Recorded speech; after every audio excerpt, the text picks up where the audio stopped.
Hello everyone, it's Monday, May 11th, and welcome to our Pearson Clinical Assessment video newscast. My name is Tina Eichstedt, speech-language pathologist and senior product manager in Washington State. Hi, I'm Nancy Castilleja. I'm a speech-language pathologist and senior product manager in San Antonio, Texas. We have three new news items to share today. The first headline is that we have more assets on Qglobal that have recently been released. The close of last week brings free access to an updated WAIS-4 STEMbook 1, WISC-5 Integrated Interpretive Assistant 1.0, Bot2 Fine and Gross Motor Supplemental Manual, and the Adolescent Adult Sensory Profile User's Manual. Guidance about how to use our assessments for remote administration is also available on our Telepractice landing page, pearsonassessments.com/telepractice. On that Telepractice webpage, you can access a complete list of free digital stimulus books and manuals. You can find information on how to access Qglobal if you are a new user, and once in Qglobal, how to access the digital materials. Click on the Newsroom tab to view the video Qglobal Deep Dive Accessing Free Digital Assets.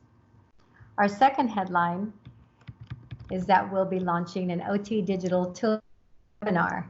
Join us on Thursday, May 21st for a webinar hosted by OT and Senior Product Manager Shelley Hughes and Digital Product Owner Chuck Eberly. This web event will focus on a better understanding of how Qglobal works, our web-based system for test administration, scoring, and reporting.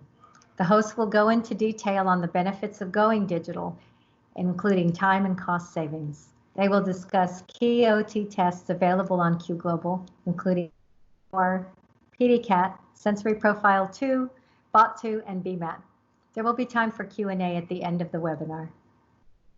Our third and final headline today is about Medicare, which has expanded telehealth services to audiologists, speech-language pathologists, or SLPs, and OTs during the COVID-19 pandemic. Medicare will now temporarily cover telehealth services provided by audiologists, SLPs, and OTs via the waiver authority it was granted in the Coronavirus Aid, Relief, and Economic Security, or CARES Act. Medicare reimbursement of telehealth services provided by these groups will last the duration of the public health emergency and is retroactive to March 1st. Refer to resources from ASHA, AOTA, and AAA for coding and billing guidance for Medicare telehealth services during this public health emergency.